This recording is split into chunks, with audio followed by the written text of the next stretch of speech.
Difficile, la famille souhaite que tu suives ce que ton père voulait. C'est-à-dire être imam.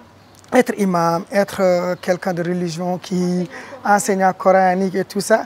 D'ailleurs, je t'explique, c'est là-bas que je connais Ali journaliste, parce que j'ai donné des cours coraniques devant chez moi. Vous avez été à un moment enseignant? Oui, parce qu'il y avait en fait les enfants du quartier venaient à la maison pour apprendre, donc il y avait un grand frère qui donnait les cours et moi aussi j'ai été là-bas avec un jeune frère qui s'appelait Cheikh Omar.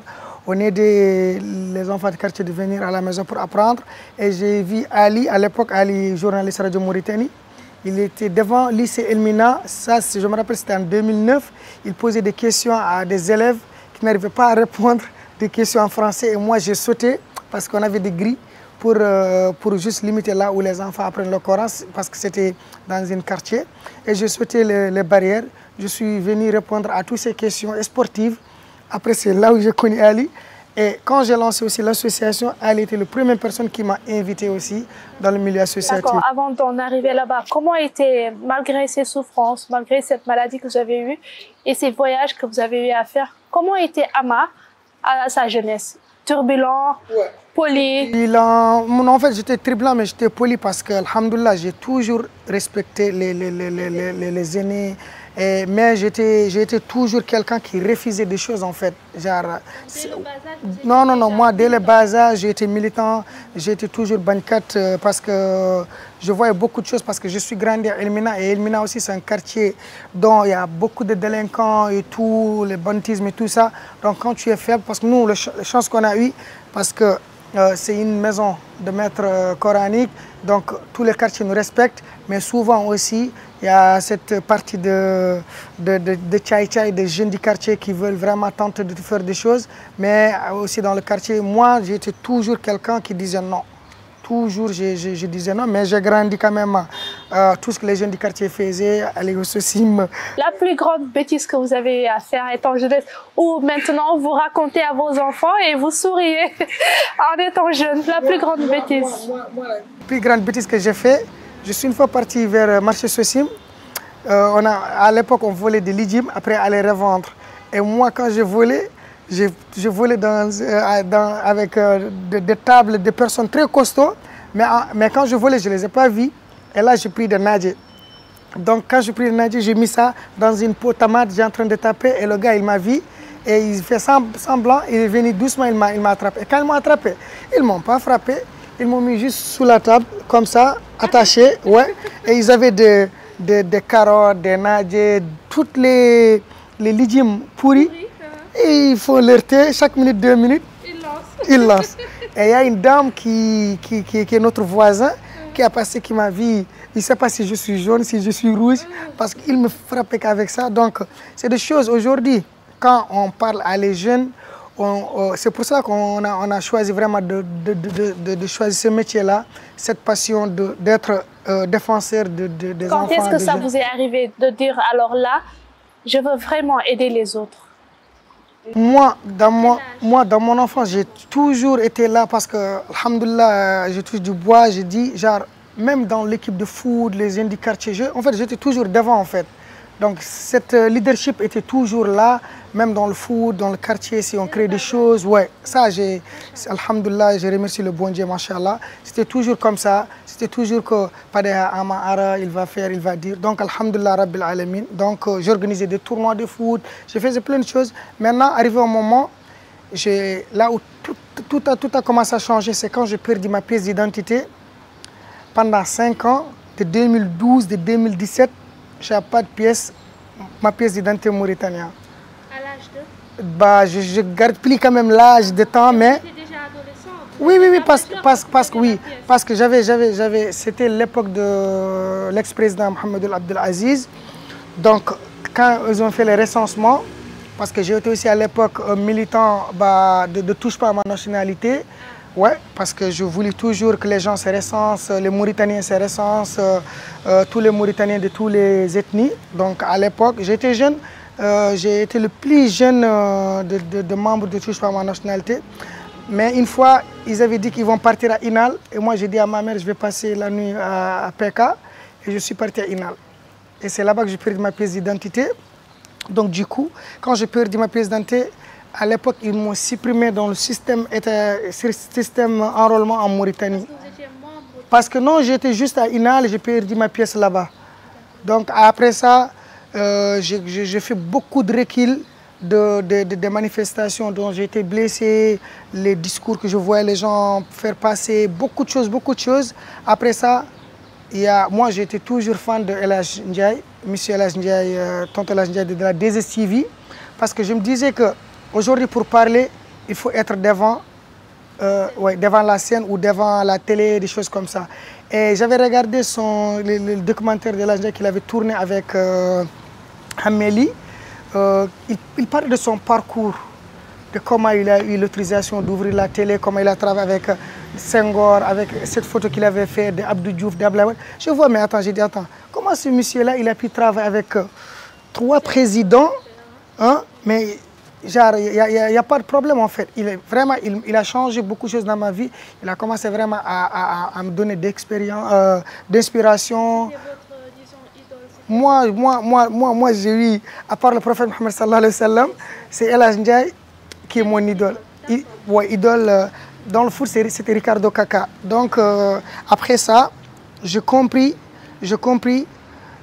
ce n'est plus de la peine d'aller jeter des pierres, ce n'est plus de faire des discours haineux, ce n'est plus la peine d'aller insulter les gens. Non, je me suis dit que là, je vais aller me former dans le domaine audiovisuel. Et par occasion, il y a eu un jeune qui habitait dans mon quartier qui s'appelait Moussa Sall. Il a dit à mon grand frère, il y a une nouvelle agence qui est là, qui forme les jeunes dans le domaine audiovisuel. Et automatiquement, je me suis inscrit et j'ai fait formation avec un monsieur qui s'appelait Raouf. J'ai fait formation en tant que caméraman et tout ça. Et après ça, il y a eu l'époque de Penda Sogo. Je t'ai dit que 2012, j'ai perdu ma pièce d'identité et Penda Sogo était assassiné, si je ne me trompe pas, c'était en 2013. Il y a eu beaucoup de manifestations. Après Penda Sogo, il y a eu le cas de la fille qu'on a violée et brûlée à Arafat. Et il y a eu l'inondation aussi d'Elmina de 2013. Et je vis que quand la Mauritanie qualifiée première fois pour la CHAN, toutes les grandes entreprises, tout le monde a mis des millions pour aider la Mauritanie, pour l'équipe. Et quand il y a eu l'inondation de 2013, nous on souffrait, on vivait avec les moustiques. Mais j'ai dit, attends, on est où? Maintenant, comment avoir des voix qui vont vraiment changer la situation de ces personnes-là? C'est à ce moment que vous avez eu un déclic? Oui, c'est en ce moment que j'ai eu un déclic. Après, quand j'ai fini la formation, ils ont dit chacun souhaite faire quoi pour la dernière vidéo. Moi, j'ai dit que moi, je vais vraiment travailler avec la Fédération Mauritanienne de football. Parce que, je ne sais pas si vous faites cette remarque. Si la Mauritanie joue, le stade est plein. Est plein, mais aussi il y a beaucoup de violence. Il y a beaucoup de femmes aussi qui ne peuvent pas aller au stade pour regarder les matchs. Mais quand c'est le championnat Mauritanie qui joue, on ne peut pas rassembler plus de 5000 personnes. Je dis, il y a un problème. Maintenant, je souhaite travailler avec les clubs de foot, avec la fédération, pour lancer des messages de lutter contre la violence faite aux femmes et aux enfants. Juste idée comme ça, c'était en 2015.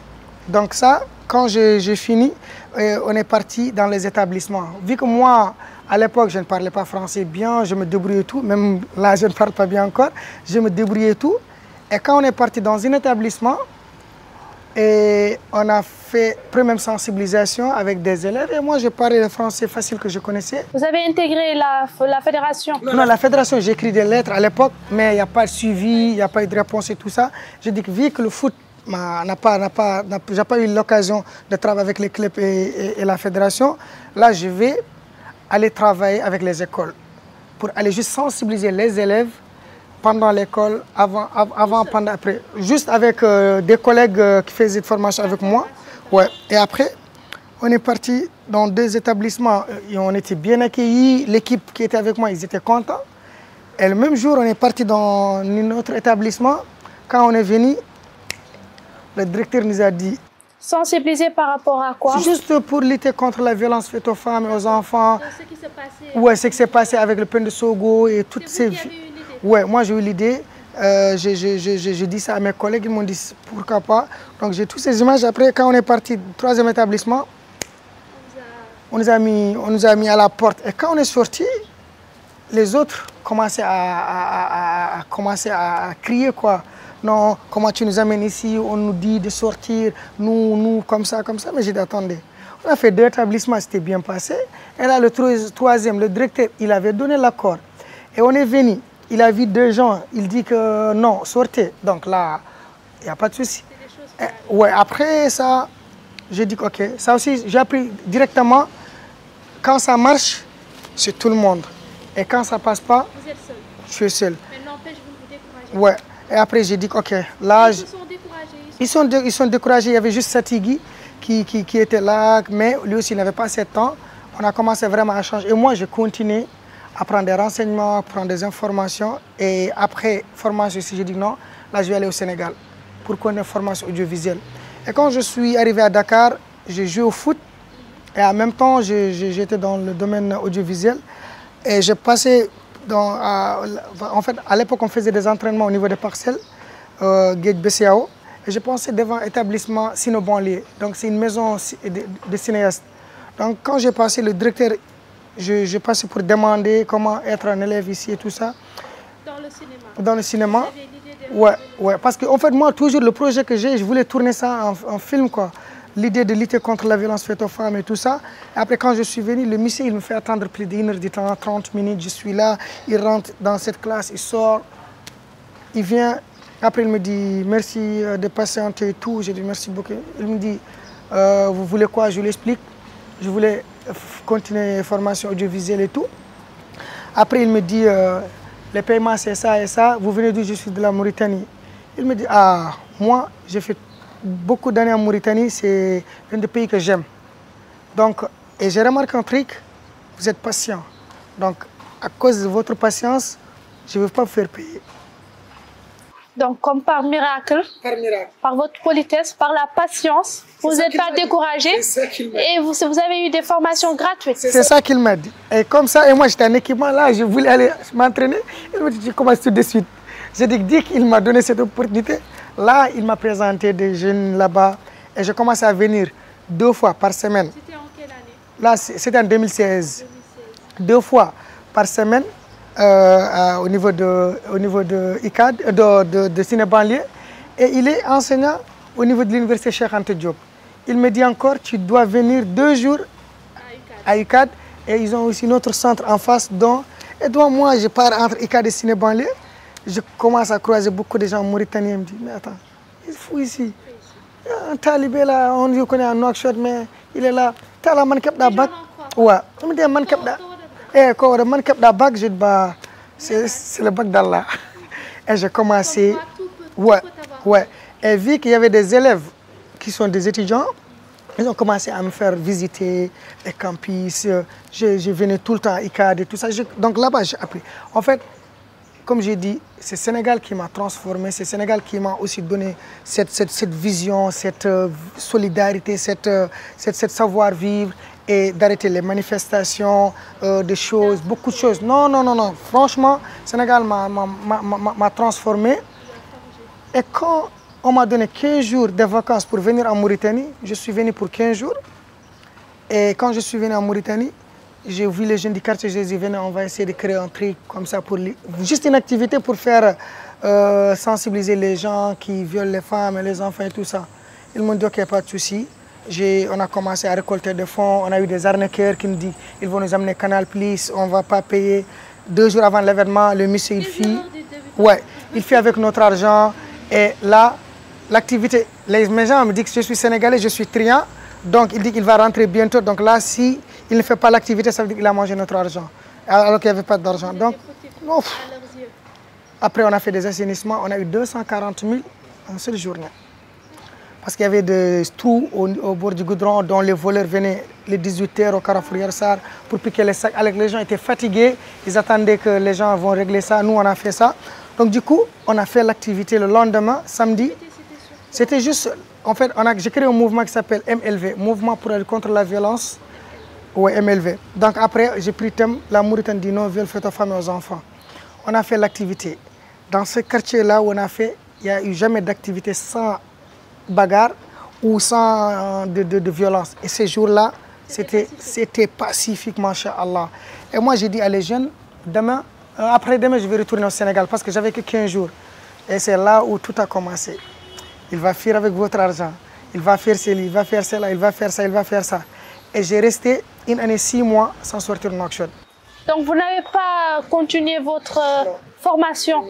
Ni mon carrière de football, ni la formation. Parce que vous craignez que les gens vous... En fait, je vis, il y a eu de l'impact, il y a eu des gens qui ont vraiment, des femmes victimes de viol, qui ont commencé à parler. Donc j'ai fait tourner dans les 9 communes de Nouakchott, comme thème la Mauritanie du non-viol fait aux femmes et aux enfants. Et après, au lieu de nom MLV, on a changé ça à APFAS. Ouais. Et c'est là où tout a commencé, alhamdoulilah. Et on ne peut pas parler aujourd'hui d'APFAS sans parler de M. Mamoudou Sakho, qui nous a donné cet espace où toutes les activités d'APFAS. Maintenant, le problème, c'est comment un enfant talibé, quelqu'un qui n'a pas appris à l'école, qui n'a pas fait français. APFAS, en fait, MLV. Maintenant, après, APFAS, c'est le mot global qui englobe tout. Parce que Association pour la protection de l'enfance, de la femme et de l'action sociale. Donc, tout ce qui est protection de l'enfant, si tu luttes contre le viol, déjà, ça se trouve dans la protection. Et les actions sociales, c'est des activités, des installations de robines, des denrées alimentaires qu'on aide à les gens, des enfants qui n'arrivent pas à aller à l'école. Donc, tout ça, je peux dire que, franchement, tout ce qu'on a fait, c'est comme si aujourd'hui, on peut se considérer comme nous sommes ministères comme Mazef, hein, parce que tous... Et le nom vient de Khalidou Gueye. Khalidou Gueye, quand je lui parlais, parce qu'en fait, à l'époque, il y a eu le préfet d'Elmina qui nous disait de changer le nom. Ça ressemble à un nom des activistes, des personnes autres comme ça. Est-ce que ce n'est pas Biram qui est derrière et tout ça? Je dis que seule personne qui est derrière, ou la seule chose qui est derrière, c'est Dieu. On est des Mauritaniens, on veut changer les choses, on veut faire changer notre pays, et c'est ça. Et juste, on a commencé à m'élever, on a rencontré à l'époque Aziz, l'ex-président, qui nous... Jusqu'à on a changé APFAS, première chose qu'on a eue, on a rencontré Aziz. Vous l'avez demandé ou bien non, juste Aziz est venu à Elmina, à l'époque, son excellence, il est venu à Elmina. Il y a une dame, il y a une Mariam Khan qui était membre de l'association qui nous a dit Aziz, il vient ici, pourquoi pas qu'on ne va pas aller le rencontrer. Il y a d'autres qui disaient non, c'est politique, d'autres ni. Non, après on a dit que non, de toute façon c'est le président de la République. Nous on est association, là c'est pas un truc de politique. Même si c'est politique, pourquoi pas d'y aller? On est parti, c'était juste, il est venu pour visiter des postes de santé. Et quand on est venu avec nos bâches, il y avait plus de 500 et quelques personnes, il a zappé tout le monde. Il est venu directement envers nous. Et quand il nous a demandé automatiquement, on lui a parlé de l'assaut, il a dit ok, le préfet de prendre 2 parmi nous, on est parti. Et quand il nous a appelé une semaine après au niveau de la commune de Sabra, moi et Hamadi Sarr, et quand on est parti, il nous a donné, en fait, il nous a donné le temps de parler de nos problèmes. Les gens qui étaient là-bas parlaient que de l'argent, que de ça, alhamdoulilah. On était jeunes, hein?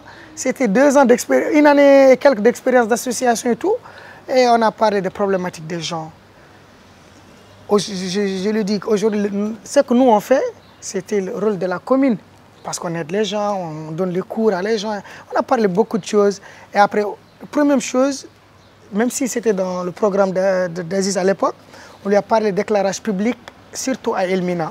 Et je te dis, 2 jours, ils ont commencé à installer. Et les gens venaient jubiler, APFAS, que ça va, c'est grâce à vous. Donc après, en étant jeune, ça suffit juste le paiement, le salaire, tout ce que tu peux avoir. Et à la fin, il nous a chifflé avec enveloppe colossale aussi. Donc il y a eu des gens qui ont dit c'est pour nous tous, les gens qui étaient dans la salle. D'autres disent non, c'est pour eux. Après, on a fait tchip-tchip avec eux jusqu'à qu'on est sorti. Parce qu'on était les plus jeunes. Donc c'est comme ça. L'essentiel pour vous, c'était le service. Le service, et après on a eu... Ouais, non, après on a eu notre récépissé, on a eu des recommandations venant du président et tout ça. Donc, moi qui étais toujours sur le défensif, sur beaucoup En fait, j'ai fait beaucoup de plaidoyer de tout ce qui se passe à Elmina, au Sepra, Rarafat, tous les quartiers. En fait, on plaidoie toujours pour les jeunes. Donc, après ça, ça a donné. Et on a commencé chaque année à organiser des activités de collecte d'équité scolaire. Mais ça n'a pas été facile. Vous avez parlé tout à l'heure de la rencontre avec le président. Mais il y a eu des moments où vous vous êtes dit, alors là, moi je suis fatiguée. On est humain. Il y a eu des moments où Amatal s'est dit, pourquoi se fatiguer? À quel moment?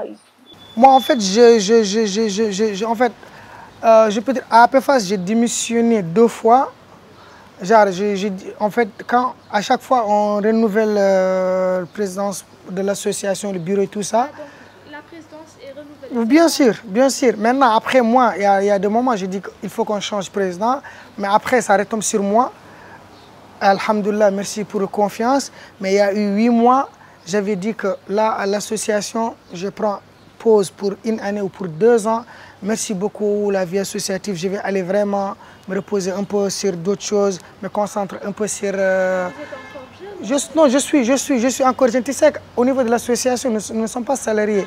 Ce que je vois en France aujourd'hui, imagine quand tu as la commune, le maire qui te prend comme un concurrent, le maire qui fait des choses ethniques, de ségrégation, alors que c'est les personnes qui font avancer la commune. Aujourd'hui, c'est nous, les associations, c'est nous qui sommes à la besoin de la population. Ce n'est pas les communes, il y a beaucoup de communes, je ne dis pas toutes les communes, mais il y a beaucoup de communes aujourd'hui qui ne font pas beaucoup de choses. Moi, aujourd'hui, grâce à Dieu, aujourd'hui, il y a un nouvel espace d'Elmina qui vient d'être inauguré.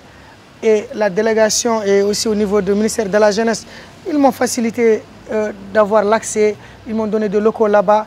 Nous les jeunes, c'est ça qu'on a besoin en fait, c'est d'être valorisés, c'est d'être respectés, c'est nous dire qu'il y a telle chose comme ça, qu'est-ce que vous en pensez, de nous écouter, de nous donner aussi de nous donner le temps de faire nos activités. Aujourd'hui, il y a un très bel espace financé par l'Union européenne, par le projet de Sama.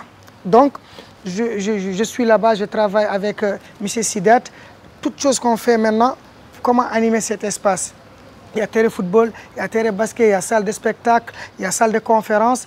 Et c'est pareil aussi, hier aussi, on m'a nommé parmi les jeunes volontaires au niveau de Maison de Jeunes Tavrazen. Donc je vais commencer aussi à travailler avec Mme Kandji. C'est ça qui peut nous donner plus de force pour continuer. Mais si, par exemple, en fait, moi, je ne dis pas les gens qui mettent des bâtons sur les roues, pour nous, non, pour nous empêcher d'aller. Moi, plus que tu mets les bâtons, plus que je devienne costaud. Donc, il ne faut pas se décourager. Non. Moi, je voulais juste donner un peu de temps à ma famille, à mes enfants et tout. Étant volontaire depuis 9 ans, machallah, pas de salaire, tu gagnes ta vie avec, soit tu fais de taxi, soit tu fais location de, je ne veux pas citer le nom de... À part ça, vous faites quoi dans la vie? Moi, je suis faiseur de tout. Tout ce qui amène l'argent d'une façon halal, ouais, parce que je suis dans l'événementiel, je loue les chaises, les tapis, les khaymas, les sonorisations, j'ai fait location de voitures, j'amène les gens à l'aéroport et tout ça. Et je fais pas mal de services, j'imprime des badges pour des gens. Donc, je suis facilitateur de plein de choses aujourd'hui. Vous êtes jeune? Oui, parce que je suis... Vous êtes père de famille aussi? Bien sûr, parce qu'aujourd'hui, l'association ne peut pas servir à mes besoins. C'est des projets, ça part sur ça, ça part sur ça. Il y a des personnes qui sont payées, d'autres non. Mais nous, on a toujours créé ce qu'on appelle économie sociale et solidaire au sein de l'association pour vraiment...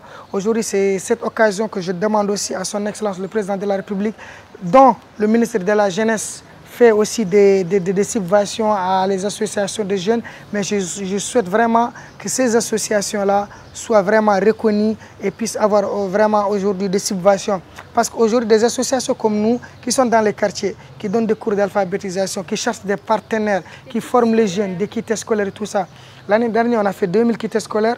Cette année, on compte faire 5000 parce que déjà, on a des partenaires qui vont nous accompagner pour cette édition, Inch'Allah. Parlons justement des kits scolaires. Parlons de l'événement annuel que vous faites chaque année et qui a, machallah, de l'ampleur, où tout le monde se prépare. Comment...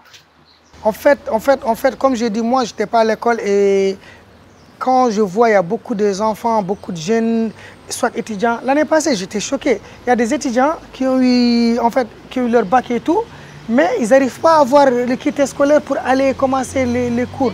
Des étudiants, pas des élèves. Des étudiants, wallah, j'ai eu des mamans qui m'ont envoyé les formulaires ou les kits dont les jeunes ont besoin. J'ai dit, mais attends. Et je ne parle pas des enfants, quand on était dans les villages, on voit dans des familles, il y a 2 enfants, ils ont le même cahier. Tu écris ici, l'autre écrit ici. Donc au début, on faisait les distributions qui est en Nouakchott, mais là, on a commencé à faire à l'intérieur du pays. Ouais, on a fait Traza, Gourgol, Brakna, Adrar et Guidimara. Donc tout ça, on le fait avec nos propres moyens avec nos partenaires. Depuis qu'on a commencé, depuis notre première édition, on n'a pas encore eu le soutien financier d'État, mais on a eu le soutien d'accompagnement, par exemple, comme Madame Kandji, qui est au niveau de région de Nouakchott-Ouest, franchement, qui nous facilite, qui nous accompagne. Donc, elle est aussi avec au niveau du ministère de la Jeunesse. Donc, c'est ces personnes-là qui nous aident, c'est ces personnes-là qui nous motivent. Donc, si ces personnes-là nous aident, c'est comme le ministère qui nous aide. Mais on veut aussi avoir plus. Cette année, on souhaite vraiment parrainer. Déjà, je peux annoncer nos parrains quand même pour cette année. C'est Madame Oumoukan, FF RIM foot féminine en Mauritanie, et M. Ahmed Yahya, et aussi la première dame.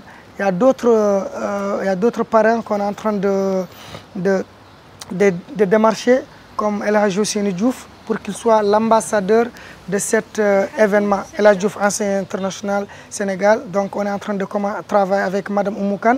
Donc, et aussi, même dans le domaine culturel aussi, je dis aussi, il y a Bremix qui est l'ambassadeur de l'association. Et comme j'ai l'habitude de dire, si on prend un artiste mauritanien, on le nomme ambassadeur de l'association APFAS, c'est comme si on a nommé tous les artistes. C'est comme si on a rendu le truc à tous les artistes. Donc c'est ça. Maintenant, cet événement, on va l'organiser le 26 et le 27 septembre, Inch'Allah Rabbi. Donc cette année, c'est 5000 kits scolaires, plus des uniformes. Et aussi, on va retoucher quelques établissements. Parce que ce qu'on a vu à l'intérieur du pays, franchement, c'est difficile. Ouais. C'est beaucoup de choses à faire. Ouais. Et les objectifs des kits, vous les atteignez toujours? Par exemple, l'année passée, c'était combien de kits? L'année passée, en fait, c'était 1500. Et grâce à Dieu, avec aussi les gens de diaspora, donc je ne peux pas citer tout le monde, mais quand même, il y a pas mal de gens au niveau de diaspora qui nous aident vraiment, qui collectent des fonds, qui envoient des kits et tout ça. Et aussi, il y a des partenaires ici. Mais cette année, on appelle tout le monde vraiment. Moi, personnellement, aujourd'hui, comme beaucoup de gens, on pouvait vraiment, parce qu'on pouvait vraiment aller se caser quelque part, avoir une autre vie. Mais quand tu vois plus de 2000 enfants qui ont des problèmes de kits scolaires, des parents qui souhaitent amener leurs enfants à l'école juste par manque de kits scolaires. Et si on n'éduque pas ces enfants, si on ne les amène pas ces enfants. J'avais regardé l'interview de Samuel Eto'o-Fils, il disait, pour lutter toutes les malchoses, éduquer nos enfants. C'est tout. Éduquons et amener les enfants à l'école, c'est la meilleure façon de lutter contre toutes les mauvaises choses pour nos enfants. Donc, et là où je te parle aussi, APFAS, ce n'est pas juste avec les enfants, même avec les jeunes. Il y a des centres de formation. Là aussi, on a un partenaire avec l'espace des jeunes Elmina, dont on forme les jeunes dans le domaine informatique gratuit. Donc, on avait mis notre centre de formation de couture aussi. Tout ça, c'est pour permettre à les jeunes de se former et tout ça. Donc, on appelle vraiment tout le monde de venir nous soutenir et surtout à les ambassades de faciliter les visas pour les jeunes. De faciliter les visas pour les jeunes. Ce qui se passe en Europe, un jeune en Europe, à l'âge de 16 ans, 17 ans, 18 ans, il peut avoir un compte bancaire. À l'âge de 30 ans, il peut avoir un compte bancaire. Mais en Mauritanie, il y a beaucoup de jeunes qui ne sont pas salariés. Mais c'est des jeunes, soit c'est des étudiants, soit c'est des jeunes ouvriers. Quand on leur demande certaines choses, certains documents, c'est difficile. C'est les freiner. Et c'est ça qui pousse à les jeunes de prendre les pirogues. C'est ça qui pousse à nos 40 000 jeunes aujourd'hui ou 50 000 jeunes qui ont parti aux États-Unis. Donc ça, c'est un appel que je lance à toutes les ambassades européennes ou américaines, internationales qui sont dans les pays africains, vraiment de faciliter les visas pour les jeunes. Plus que les visas sont faciles, plus que les jeunes partent, ils reviennent. Mais si c'est difficile, ils vont partir, ils ne vont pas revenir. Donc, plus que c'est facile, plus que les gens vont faire des allers-retours. Ça, c'est un message que je lance vraiment à toutes les ambassades. Alors, comme vous le savez, on parle des coulisses du succès. Vous nous avez parlé de ce qui s'est passé, de votre parcours jusqu'à présent. Quel message donnerez-vous à la jeunesse pour ceux qui veulent travailler pour leur société, pour ceux qui veulent aider les autres? Quel message pour les jeunes qui vivent des difficultés dont vous avez été... dont vous-même vous étiez, quand vous étiez enfant, dont vous-même vous étiez, comment dirais-je, dont vous-même vous avez eu certains parcours. Alors, qu'est-ce que vous donnez à la jeunesse? Quel conseil donnerez-vous à vos frères et à vos sœurs. Vous êtes bien vrai, vous avez la mentalité d'un grand homme, mais Amatal est un jeune vraiment dynamique, compétent et qui aime son pays. Quel message donnerez-vous à cette jeunesse? Aujourd'hui, en fait, le message que je vais commencer d'abord par le président de la République, franchement, de nous vraiment donner plus d'écoute, vu que ce mandat, comme ils ont dit, c'est un mandat des jeunes.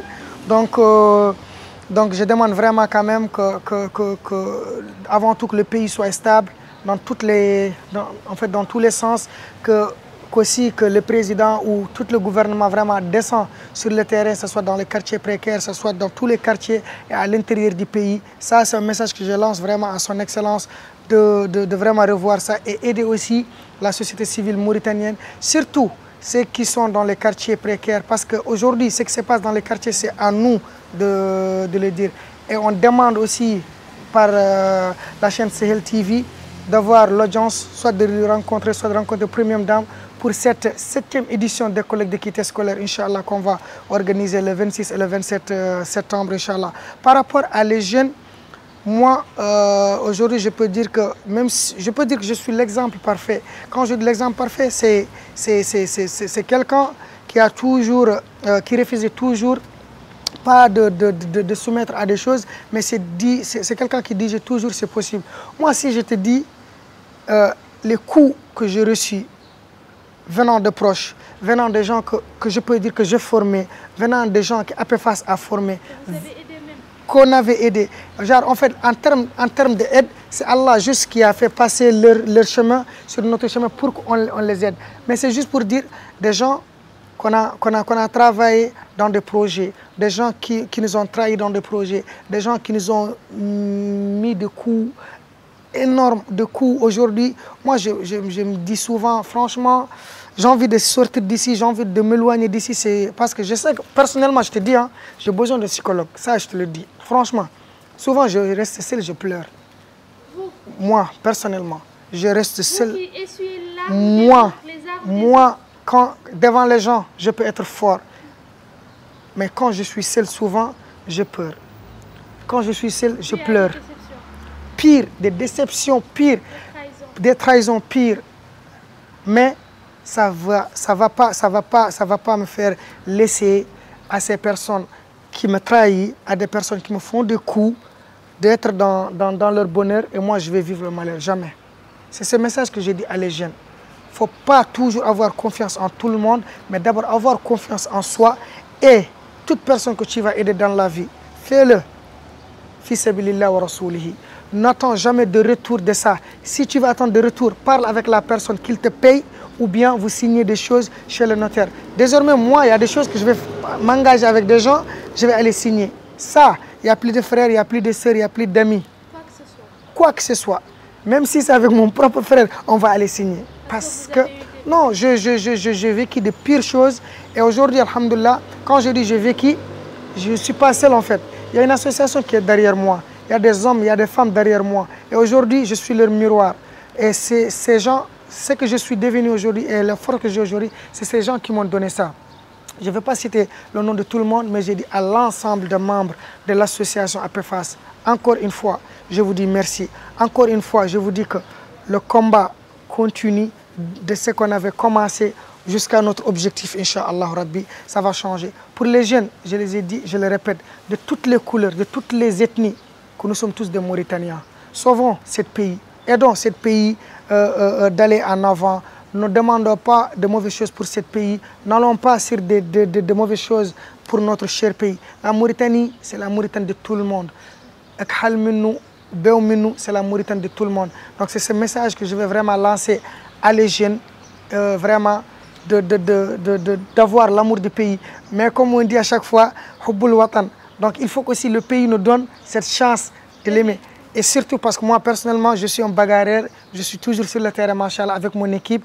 Et on voit des choses aussi qu'on n'aime pas, des arrestations arbitraires. Moi, imagine-toi, on m'a arrêté, on m'a failli refouler en me disant que je suis étranger. Non, récemment, il n'y a même pas 3 semaines. Ah bon? Bien sûr. Donc ça, c'est frustrant. Oui, mais la personne, il vient directement à me prendre comme ça pour m'amener dans la voiture en me disant, au cas d'Antagwala, donne quelque chose, je lui dis salam alaikum. C'est pas comme ça. La pièce est là, Andif Saki. Car c'est pas juste de juger la personne comme ça, parce qu'il est blanc, parce qu'il est noir, parce qu'il est gris, parce qu'il est rouge, tu le juges comme ça. C'est pas comme ça. Tu viens, tu salis la personne, tu te demandes poliment, la personne va te montrer. Tu fais ton travail, mais il faut le faire avec du respect. Donc ça aussi, je lance vraiment l'appel au ministère de l'Intérieur, vraiment de voir tout ce qui se passe. Et aussi, il y a beaucoup d'innocents dans les commissariats, dans les prisons, de revoir tout ça. La Mauritanie, c'est notre Mauritanie. Je demande à tous les Mauritaniens de prier pour ce pays-là, commençant par les partis au pouvoir, les opposants, la société civile, les sociétés, tout le monde. Prions pour que ce pays reste dans la paix. Prions que ce pays, chaque personne, chaque citoyen puisse avoir ses droits. Et je remercie tout le monde. C'est ce message que je voulais vraiment donner à les jeunes et à toutes les Mauritaniens.